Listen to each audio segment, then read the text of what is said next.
Hello YouTube, this is berlagawesome. Today we'll be doing another tutorial, the Shoebox flipper track. And at the end of this video I'll have some important information regarding the future of these tutorial videos. So if you'd like to listen or go directly to that announcement, there is a link in the description. So you will need very few materials for this idea. You need a Hot Wheels track, a playing card, a ping pong ball, some duct tape, a small length of string, and a block, and of course the shoebox, the main part of the trick. So the first thing you want to do is examine the shoebox, see how it opens and closes. So if you open it this way, it either falls on its back or closes right away. You don't want that, so what you'd like to do is flip it upside down. This way it can stand on its side perfectly fine. And this way you could do whatever you want with the shoebox right now before it closes.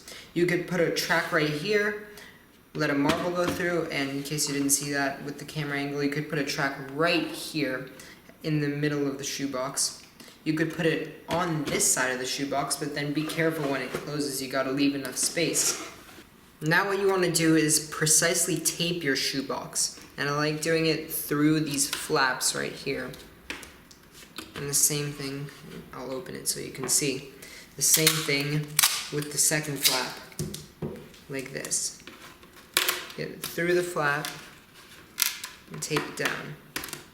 Now the shoebox will not budge and will not move. Now as I've mentioned before, this shoebox is going to close in the middle of this trick. And what's going to happen after that is a ball will roll down this shoebox. And how will this track stay on the shoebox? And the answer is you tape it down as much as possible,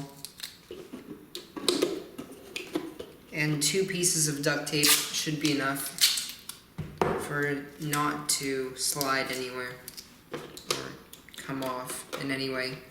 Now the ball will easily just roll on it. And now our final challenge is to keep the ball from going anywhere while the shoebox is still open, and also to close the shoebox itself. For this, we need to use the playing card.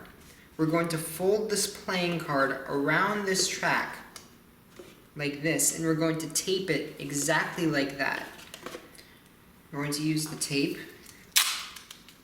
large pieces of tape so it sticks nice. That's one. And that is 2. And now once we flip this over, it's open. Ping pong ball just sticks here, but it doesn't stick perfectly. That's why we need to fold it even more. So now when the shoebox closes, the ping pong ball starts rolling on it. We're going to use the weight and string technique to actually pull this box down and close the shoebox. So what we do is tape one part of the string to a weight or a block, and the other piece of string, or the other part of the string, to the shoebox itself, and make sure it's on the end of the shoebox that actually stays behind and it doesn't actually fall into the box itself. Now we're going to set this entire thing off. And that's the shoebox closing trick. And finally, let's talk about the announcements I mentioned before at the beginning of this video. I noticed that my tutorial videos get very low amount of appreciation and views as all my other videos I make. But I still know that my tutorials are very helpful for the newer builders getting into machines. But still, I'd like to focus much more of my time on making machines and larger videos. So what's been happening, and what's officially going to continue to happen, is that I'm not going to make tutorial videos in the weeks that I make larger videos, 4X, machines, screen links, anything. I'm only going to make a tutorial video if there is no other video during that week. And this only applies to berlagawesome videos, not West Coast videos. It's also important to note that a lot of my subscribers are very, very new subscribers. For like 20% of you, this is your first tutorial video.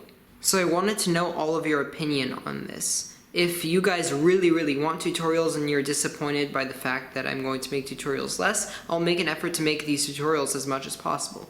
But at the same time, I really would like to make my big videos much better and faster. And to be honest, I'm not really having fun making these tutorial videos like I am building machines regularly. So if you have any feelings about this, please comment below. I'll be looking at all of them and I'll make my decision based on what I see in the comments section. If you like what you see on this channel, please subscribe. I make cool tricks like the one you see in this tutorial all the time and even more complicated. So don't miss out on the cool videos. Bye guys.